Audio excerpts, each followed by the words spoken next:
बहुत पुराने समय की बात है। सीतापुर नाम के नगर में एक सेठ अपने परिवार के साथ रहता था।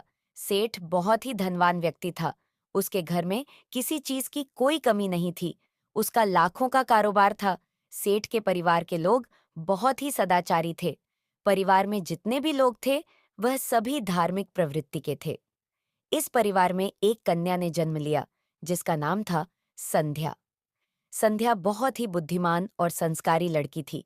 वह भगवान के भक्ति में बहुत ही ज्यादा लगाव रखती थी। वह गरीब लोगों की समय समय पर मदद करती थी। लोगों की सेवा करना वह अपना पहला कर्तव्य समझती थी। धीरे धीरे समय गुजरता गया और समय के साथ संध्या जवान हो गई। जब उसकी उम्र विवाह के योग्य हो गई, तो एक अच्छा परिवार देखकर संध्या का विवाह कर दिया गया। संध्या का ससुर बहुत ही अमीर आदमी था। अमीर होने के साथ साथ वह बहुत ही कंजूस भी था। संध्या जब दुल्हन बनकर उस घर में आई, तो उसने अपने ससुराल में किसी को भी शिकायत का मौका नहीं दिया, क्योंकि वह अच्छे संस्कारों में पलकर बड़ी हुई थी। इसलिए अपने पति और सास ससुर की खूब सेवा करती थी। अपनी सेवा से उसने पूरे परिवार का दिल जीत लिया था। धीरे धीरे ससुराल में रहते हुए उसे कई वर्ष बीत गए।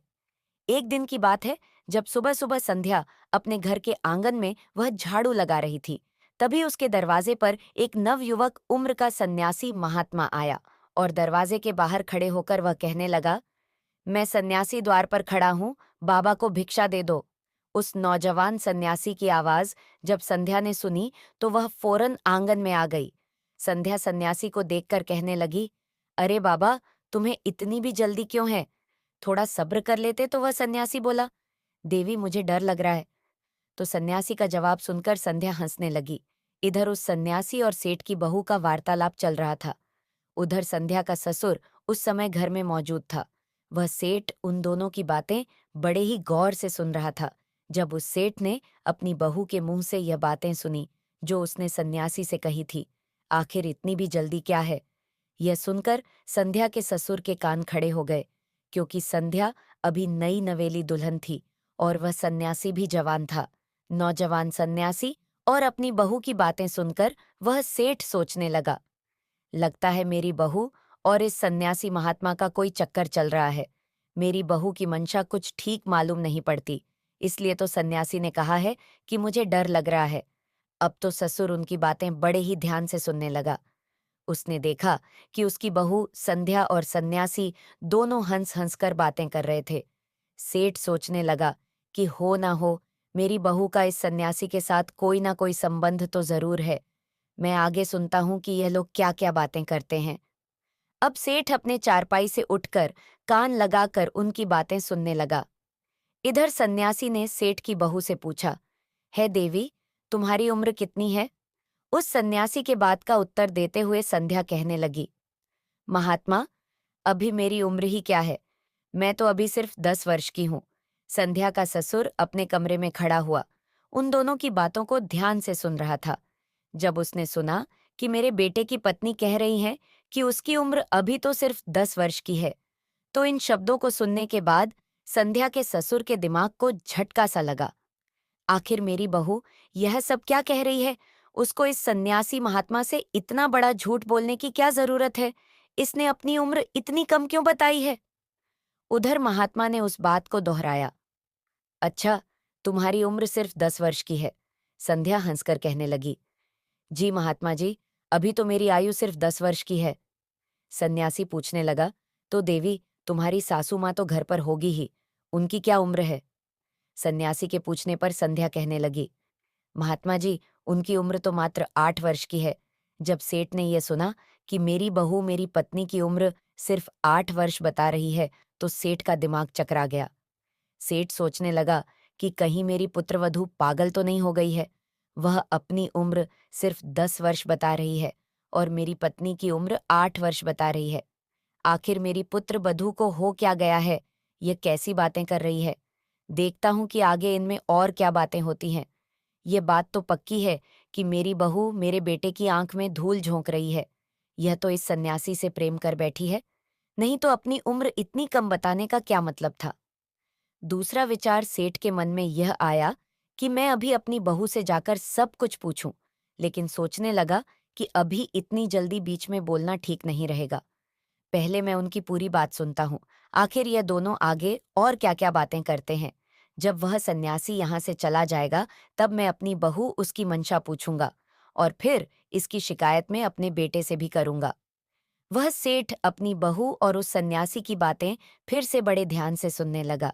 इधर सन्यासी महात्मा ने संध्या से फिर पूछा, देवी, तुम्हारे पति की उम्र कितनी है? संध्या ने एक बार फिर बड़ी ही बेवाकी से उत्तर दिया, महात्मा जी, मैं क्या बताऊं, मेरे पति की उम्र तो अभी 4 साल ही है। बहू, ऐसे वचन सुनकर सेठ की व्याकुलता और अधिक बढ़ गई। खिड़की के पास खड़ा खड़ा ससुर सोच रहा था कि मेरी बहू तो बिल्कुल ही पागल हो गई है। ये क्या अनाप शनाप बक रही है। ये स्वयं को 10 साल का बता रही है, अपनी सास को 8 साल का और अपने पति को सिर्फ 4 साल और 30 महीने का बता रही है।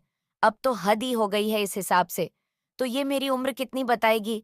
चलो देखता हूँ आगे ये क्या क्या बातें करते हैं।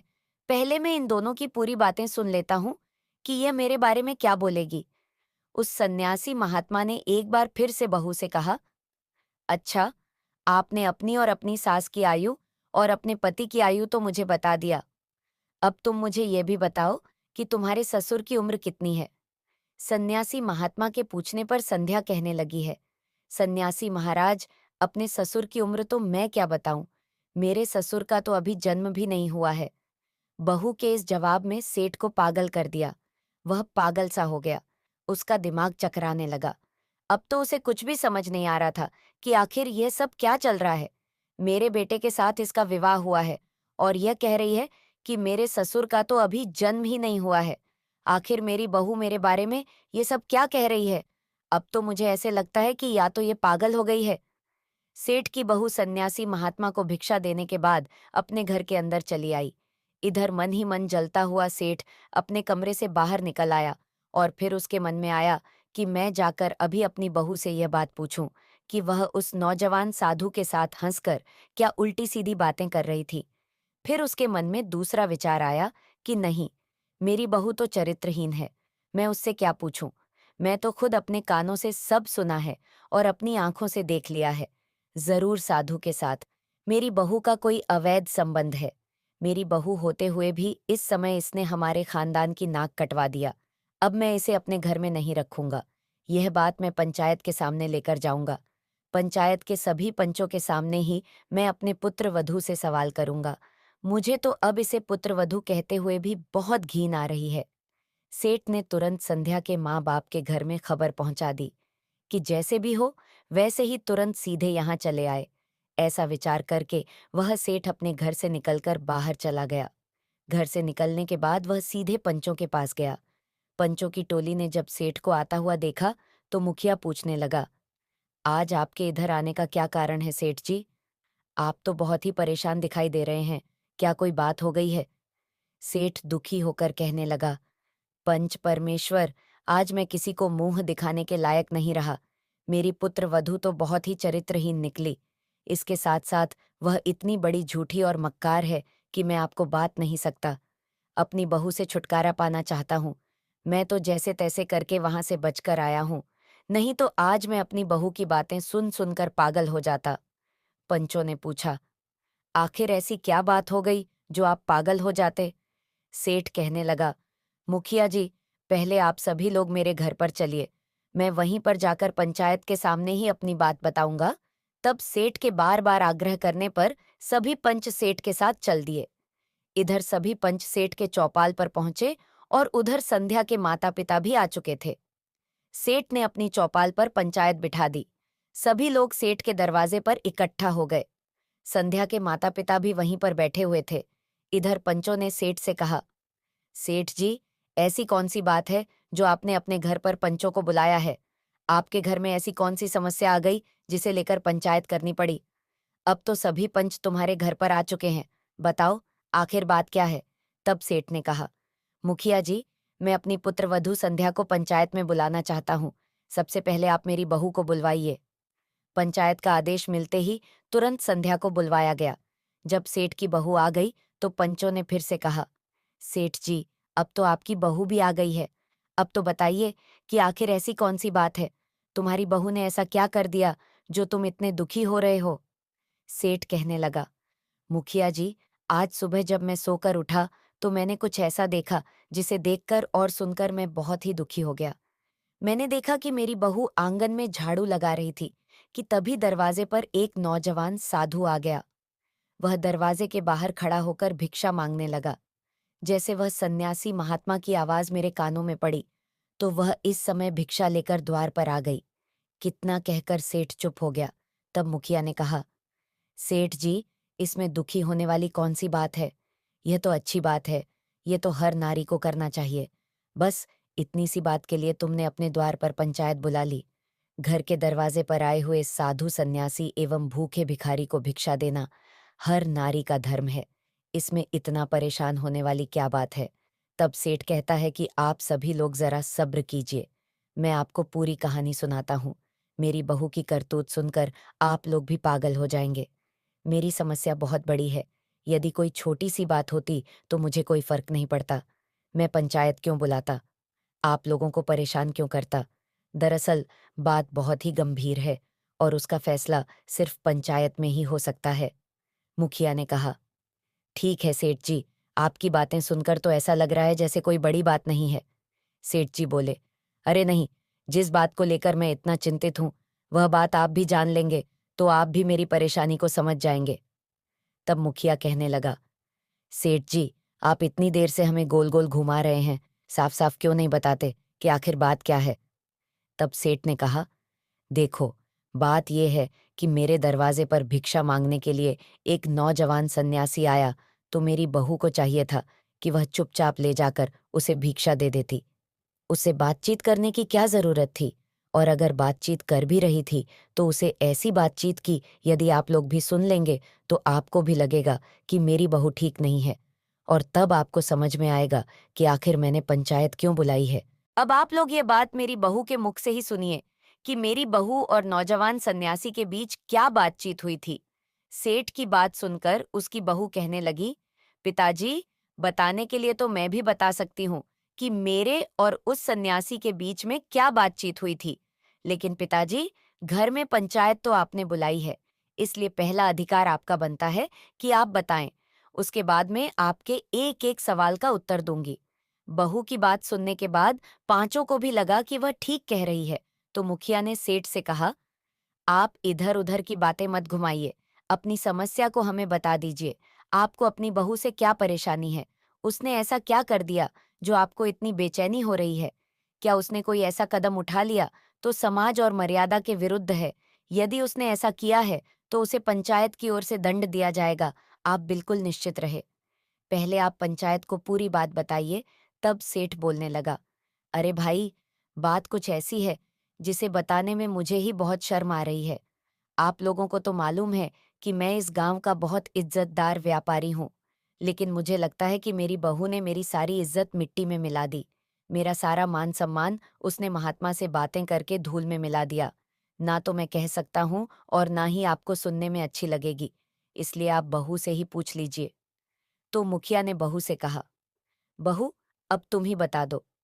आगे रंजीत ने यदि सन्यासी, असलियत का और पता न तुम्हारे लगाया बीच में होता ऐसी क्या तो बातचीत हुई सुहानी थी? और मायके वाले कहीं संध्या मुंह कहने दिखाने के लगी, काबिल नहीं रहती। ठीक है पिताजी, नीलू की यदि जिंदगी आपको में तो बताने में चोट शर्म जैसा आती दाग है लग तो जाता। मैं ही बता देती हूँ।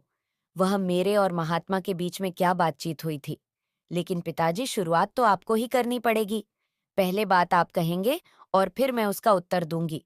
यदि मैं गलत हुई तो पंचायत मुझे जो भी सजा सुनाएगी मुझे मंजूर होगी। तब सेठ कहता है, सब लोग ध्यान से सुनो। मेरे दरवाजे पर एक सन्यासी महात्मा भिक्षा मांगने के लिए आया और फिर सेठ अपनी बहू की तरफ देखते हुए कहने लगा, जब वह आया तो तुमने उससे क्या कहा था सन्यासी? अभी इतनी जल्दी किस बात की है? बताओ, तुमने यह कहा था या नहीं? सारी पंचायत जानना चाहती है कि तुमने क्या कहा था। तुमने उस महात्मा को ऐसा क्यों कहा?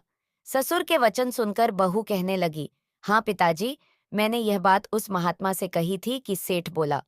फिर तुम्हारे पूछने पर उसने क्या उत्तर दिया? संध्या ने कहा, ससुर जी, उस सन्यासी ने मुझसे कहा कि मुझे डर लग रहा था। तो बहू, अब तुम ही पूरी पंचायत के सामने ये बात बताओ कि इन सब बातों का क्या मतलब था। मैं तो तभी समझ गया था कि तुम चरित्रहीन हो। अब मैं तुम्हें अपने घर में नहीं रखूंगा। बहू ने जवाब दिया, ससुर जी, अगर मेरी बात गलत निकली तो मैं सबके सामने कहती हूँ कि मैं खुद आपका घर छोड़कर चली जाऊंगी। पहले आप मेरी पूरी बात तो सुन लीजिए। मैंने उस नौजवान सन्यासी से इसलिए यह बात कही थी कि उसने छोटी सी उम्र में ही सन्यास धारण कर लिया। जो उम्र खेलने कूदने हंसने खेलने की होती है, उस उम्र में वह सन्यास धारण करके सन्यासी बन गया। वही बात मैंने उससे पूछी थी कि तुम्हारी तो अभी बहुत उम्र पड़ी है। लोग जब बूढ़े हो जाते हैं तब भगवान का भजन करते हैं, लेकिन तुम तो अभी से भगवा धारण करके महात्मा बन के घूम रहे हो। इसलिए मैंने उससे कहा था कि अभी इतनी भी क्या जल्दी है जो तुम महात्मा बन गए। अभी तो तुम्हारी बहुत लंबी उम्र पड़ी है। मेरी बात का जवाब उसने यह कहकर दिया था कि मुझे डर लग रहा था। सन्यासी की इस बात का मतलब यह था कि मौत का कोई भरोसा नहीं कि वह कब आ जाए। लोग बुढ़ापे में भजन करने लगते हैं, लेकिन यहाँ तो एक पल का भी पता नहीं कि मौत कब आकर दबा दे। मरने से पहले मनुष्य को अपने कल्याण के लिए जितना हो सके भगवान का भजन और सत्कर्म करने चाहिए, वही उसके साथ जाएंगे। एक छोटे से बच्चे को भी आप सुरक्षित ना समझे, क्योंकि मौत जब आती है तो ना तो वह बूढ़ा न जवान और ना ही किसी बालक को देखती है। वह तो उसे बस उस व्यक्ति को उठाकर ले जाती है, चाहे वह बालक हो या जवान हो। इसीलिए भगवान का भजन और सत्कर्म बचपन से ही शुरू कर देना चाहिए। बुढ़ापा आखिर किसने देखा है? क्या पता बुढ़ापे तक हम पहुंच पाए या नहीं। यही बात तो सन्यासी ने कही थी कि मौत से डर गया था, इसलिए कम उम्र में सन्यास धारण कर लिया। पता नहीं मेरी जिंदगी का अंत कब हो जाए, न जाने कब मेरी सांसें थम जाए। मैंने जवानी में ही बहुत सारे लोगों को मरते हुए देखा है। इसी डर की वजह से मैंने जवानी में ही सन्यास धारण कर लिया। तभी तो उस सन्यासी महात्मा ने मेरे पूछने पर कहा था कि मुझे डर लग रहा था। अब आप बताइए ससुर जी की क्या? उस सन्यासी ने कुछ गलत कहा था? बहू की बातें सुनकर अब तो सारी पंचायत के लोग बहू की बुद्धि की प्रशंसा करने लगे। अब ससुर को भी समझ में आ गया था कि उसकी बहू की बातों का क्या मतलब था, और मैं बेकार में ही अपनी बहू पर संदेह कर रहा था। फिर बहू कहने लगी, पिताजी, अभी मेरी बातें पूरी नहीं हुई, वह मैं आगे की बातों का मतलब भी आपको बताती हूँ। उसके बाद महात्मा ने मुझसे पूछा था कि मेरी उम्र क्या है। तब मैंने उस सन्यासी महात्मा को कहा था कि अभी मेरी उम्र सिर्फ 10 साल की है। तो मैंने यही कहा था ना? पिताजी, सेठ ने तुरंत जवाब दिया, हाँ, तुमने यही कहा था। तुमने अपनी आयु उस सन्यासी को 10 वर्ष क्यों बताई, जबकि तुम्हारी आयु तो 30 वर्ष की हो चुकी है? तो सन्यासी से तुमने झूठ क्यों बोला? कारण क्या था? बहू कहने लगी, पिताजी, थोड़ा सब्र कीजिए, मैं यह भी आपको बताऊंगी। मैं ऐसा क्यों कहा था कि मेरी आयु अभी सिर्फ 10 वर्ष की है? पिताजी, वैसे तो मेरी आयु 30 वर्ष की हो चुकी है, लेकिन इस आयु को मैं अपनी आयु नहीं मानती। मैं तो अपनी आयु सिर्फ 10 वर्ष की ही मानती हूँ, क्योंकि आज से 10 साल पहले ही मैंने एक संत को अपना गुरु मानकर ईश्वर की भक्ति शुरू की थी। 10 वर्ष पहले ही मुझे भगवान के भक्ति का ज्ञान हुआ था। उनकी कथा कीर्तन में मेरा मन लगने लगा था। जब से मैं भगवान से जुड़ी हूँ, उन्हें पहचान गई हूँ। जितना समय मेरा भगवान के भक्ति में बीता है, मेरी इतनी ही उम्र सार्थक है। बाकी जीवन तो मेरा व्यर्थ चला गया। संसार में मनुष्य चाहे जितना भी जी ले, लेकिन उतनी ही आयु उसकी सफल मानी जाएगी जितना समय उसने भगवान का भजन और सत्कर्म करने में बिताया है। बाकी की उम्र तो उसने पशुओं की तरह बिता दी। वह तो सिर्फ खाया पिया और सोया। ये सब काम तो पशु भी करते हैं। इस आयु को मैं व्यर्थ समझती हूँ। मैं पिछले 10 वर्ष से ईश्वर की भक्ति से जुड़ी हूँ, इसलिए मैंने उस सन्यासी को अपनी आयु सिर्फ 10 वर्ष बताई थी। अब आप ही बताइए, मैंने उससे क्या गलत कहा था? बहू का जवाब सुनकर सेठ निरुत्तर हो गया। उसे तो कोई जवाब सूझ ही नहीं रहा था। पंचायत के लोग संध्या का जवाब सुनकर वाह वाह करने लगे। धन्य हो पुत्री, वाकई में तुम बहुत समझदार होशियार। तब सेठ कहने लगा, बहू, तुमने अपनी आयु तो 10 वर्ष बताई है, बात तो मेरी समझ में आ गई, लेकिन तुमने अपनी सास की उम्र 8 वर्ष क्यों बताई और अपने पति की उम्र सिर्फ 4:30 क्यों बताई, जबकि तुम्हारी सास की उम्र अब 60 के ऊपर हो चुकी है? इसका मतलब भी मुझे जरूर समझाओ।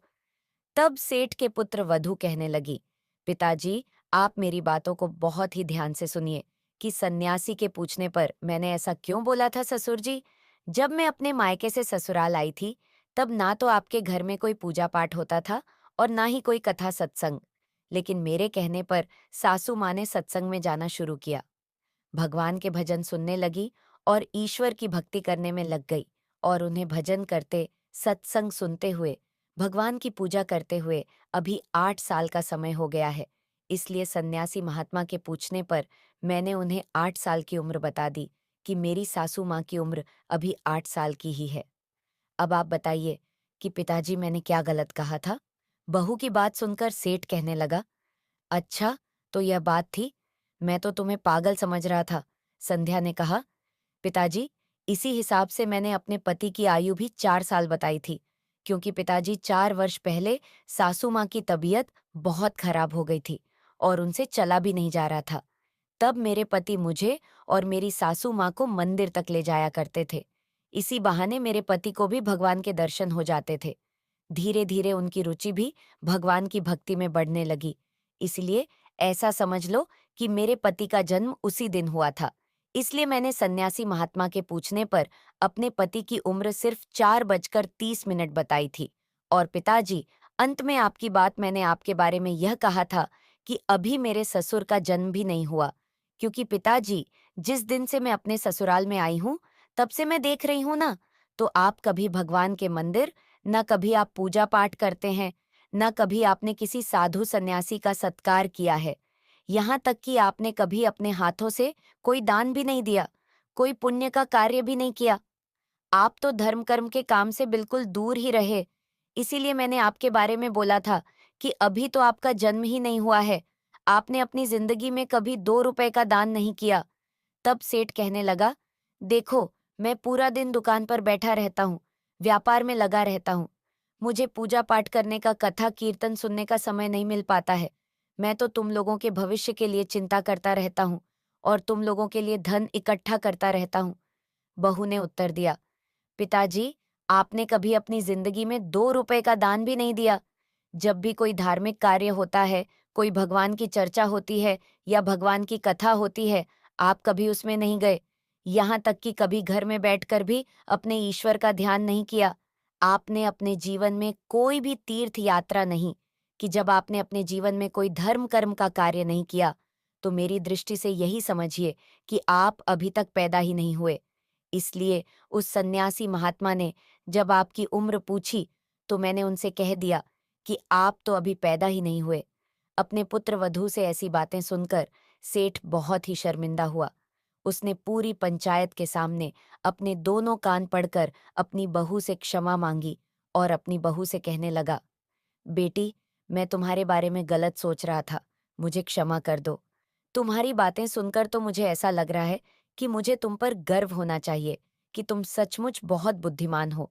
इसके बाद सभी पंचायत से हाथ जोड़कर सेठ ने माफी मांगी और अपने पुत्र बधू को लेकर घर के अंदर चला गया। घर जाने के बाद सेठ ने अपने पुत्र वधू को कहा, बेटी, तुमने सचमुच आज मेरी आंखें खोल दी। वास्तव में मेरा जन्म नहीं हुआ था। अब मैं जन्म लेना चाहता हूँ। ससुर इतनी बात सुनते ही बहू कहने लगी, है तो बहुत अच्छी बात है पिताजी, जब जागो तभी सवेरा। यह भी बहुत बड़ी बात है कि बुढ़ापे में ही सही, कम से कम आप भगवान से जुड़े, वरना लोग पूरा जीवन निकाल देते हैं, खाने पीने और सोने में कभी भगवान का भजन नहीं करते।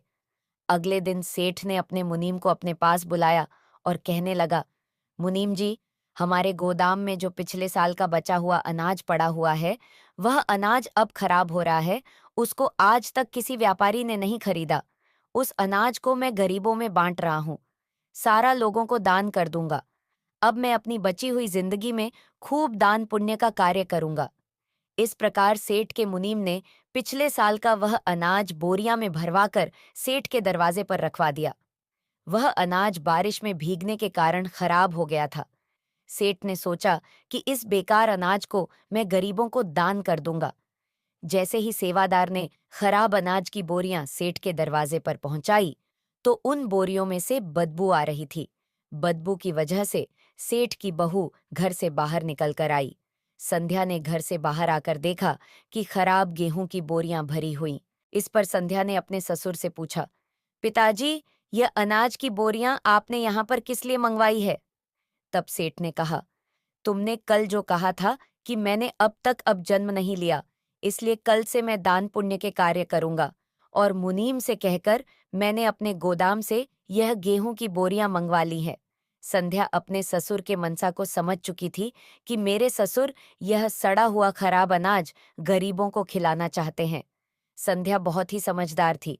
वह मन ही मन सोचने लगी, मेरे ससुर जी सुधरे तो हैं, लेकिन पूरी तरह से नहीं।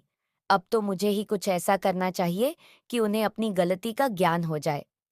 काफी सोच विचार करने के बाद संध्या ने सड़े हुए गेहूं में से कुछ गेहूं निकला और उसका आटा बना लिया।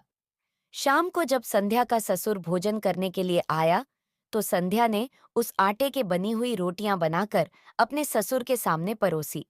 जैसे ही सेठ ने पहला निवाला खाया, तो सड़े हुए अनाज की रोटी खाकर एकदम से उल्टी करने लगा। रोटियां से दुर्गंध आ रही थी। सेठ गुस्से में आकर चिल्लाने लगा, बहू रानी, आज तुमने ये कैसी रोटियां बनाई हैं? आज रोटी में से दुर्गंध क्यों आ रही है? मेरा सारा मुंह खराब हो गया। संध्या ने वहीं रसोई में से पूछा, क्या बात है? पिताजी तो सेठ कहने लगा, बहू रानी, ये तुमने आज कैसी रोटियां बनाई हैं? इस रोटी को खाते ही मुझे उल्टी आने लगी। आज तुमने कैसा भोजन बनाया है? ससुर की बातें सुनकर संध्या तो रसोई से बाहर आई और कहने लगी, ससुर जी, मैंने तो ठीक वैसी ही रोटियां बनाई हैं जैसी मैं रोज बनाती हूँ। सेठ ने कहा, नहीं नहीं बहू, जैसी रोटियां तुम रोज बनाती हो, आज वैसी रोटियां नहीं है। आज तो इस भोजन में से बहुत दुर्गंध आ रही है। कहीं कोई जीव जंतु या कीड़ा मकोड़ा तो इस भोजन में नहीं गिर गया? संध्या कहने लगी, नहीं ससुर जी, मैंने तो अभी अभी अनाज पीसकर इसकी रोटियां बनाई हैं। सेठ बोला, तुमने कौन से गेहूं की रोटियां बनाई है? संध्या ने कहा, पिताजी वही गेहूं जो आप गोदाम से लेकर आए हैं, जो घर के बाहर रखा हुआ है, उन्हें बोरियों में से मैंने कुछ गेहूं निकला और उसका आटा बना लिया। सेठ को जैसे ही पता चला कि सड़े हुए गेहूं से रोटियां बनी हैं, तो वह अपनी बहू पर चिल्लाने लगा, बहू, तुमने उस सड़े हुए अनाज की रोटियां क्यों बनाई? वह तो मैंने गरीबों में दान करने के लिए रखा है। अपने खाने के लिए तो मैंने साफ सुथरा अलग से रखा हुआ था। अपने ससुर की बात सुनकर बहू कहने लगी, पिताजी, मुझे मालूम था कि वह अनाज सड़ा हुआ है, इसलिए तो मैंने सोचा कि मैं अभी से ऐसा सड़ा हुआ अनाज खाने की आपकी आदत बना दूं। ससुर ने पूछा, बहू, कैसी बातें करती हो? कैसी आदत? संध्या बोली, ससुर जी, मैंने सुना है और हमारे शास्त्रों में भी लिखा है कि जैसा हम इस जन्म में किसी को दान देते हैं, ठीक वैसा ही है, अगले जन्म में हमें भी मिलता है। इसलिए ससुर जी, मैंने सोचा कि इस जन्म में यदि हम गरीब लोगों को सड़ा गला अनाज दान में देंगे, तो अगले जन्म में हमें भी सड़ा गला अनाज ही खाने को मिलेगा। इसलिए मैंने उस सड़े हुए अनाज की रोटियां बनाई। यदि हम अभी से ही ऐसी रोटियां खाना सीख जाएंगे, तभी तो ऐसी रोटियां खाने की हमारी आदत बन जाएगी, क्योंकि अगले जन्म में हमें भी ऐसा ही अनाज मिलेगा। परमात्मा हमेशा वही लौटता है जो हमने दिया है। ससुर कहने लगा, बहू, आज मुझे तुम्हारी बातों का मतलब ठीक से समझ में आ गया है। मैं आज इन सड़ी हुई अनाज की बोरियों को नगर के बाहर कूड़ेदान में फेंक दूंगा और हमारे गोदाम में जो अच्छा अनाज पड़ा है वही मैं दान करूंगा। इस समय सेठ ने अपने मुनीम को बुलाया और उससे कहने लगा, यह सड़े हुए अनाज की बोरियां तुम नगर से बाहर फेंक दो और हमारे गोदाम में जो साफ सुथरा और अच्छा अनाज रखा है वह बोरियों में भरकर मेरे घर के बाहर रखवा दो। मैं उसे गरीबों को दान करूंगा। मुनीम कहने लगा, सेठ जी, आपको क्या हो गया है? सेठ ने कहा, मेरी बहू ने मेरी आंखें खोल दी हैं। जैसा हम दान इस जन्म में करते हैं, अगले जन्म में उसी का फल मिलता है। अगले दिन सेठ के दरवाजे पर साफ सुथरा अनाज की बोरियां रख दी गई। सेठ ने वह अनाज सभी गरीब और जरूरतमंद लोगों में दान कर दिया। अब तो नगर के सभी गरीब और बेसहारा लोगों सेठ की वाहवाही करने लगे और उसे दिल से आशीर्वाद देने लगे। यह देखकर संध्या ने अपनी सास से कहा, माँ जी, आप पड़ोस की औरतों को बुलाकर लाइए। सास ने पूछा, बहू, आखिर ऐसी क्या बात है जो मैं पड़ोस की औरतों को बुलाकर लाऊं? तुम उनका क्या करोगी? तब संध्या समझाते हुए कहने लगी, माता जी, आप पहले बुलाकर लाइए, तभी मैं आपको बताऊंगी। बहू की बात मानकर सास पड़ोस की औरतों को बुलाने चली गई। जब पड़ोस की सभी औरतें आ गईं, तो सभी औरतें आंगन में बैठकर ढोल बजाने लगीं। तब पड़ोस की औरतों ने भी पूछा, बहू रानी, आखिर क्या बात है? बहू कहने लगी है, आप सभी को मिलकर बधाइयां गानी है, क्योंकि आज मेरे ससुर का जन्म हुआ है। इधर घर के बाहर बैठे गरीबों में अनाज बांटकर दान पुण्य कर रहा था। उधर घर के अंदर औरतों ससुर के पैदा होने के गीत गा रही थी, क्योंकि आज संध्या का ससुर भगवान के बताए हुए मार्ग पर चलने लगा था। मनुष्य का जन्म तभी सफल माना जाता है जब वह परमात्मा के बताए हुए मार्ग पर चलता है। धर्म के बिना मनुष्य पशु के समान होता है। दोस्तों, आशा है कि आपको ये कहानी पसंद आई होगी। अगर पसंद आई हो तो वीडियो को लाइक करके चैनल को सब्सक्राइब जरूर करें। धन्यवाद।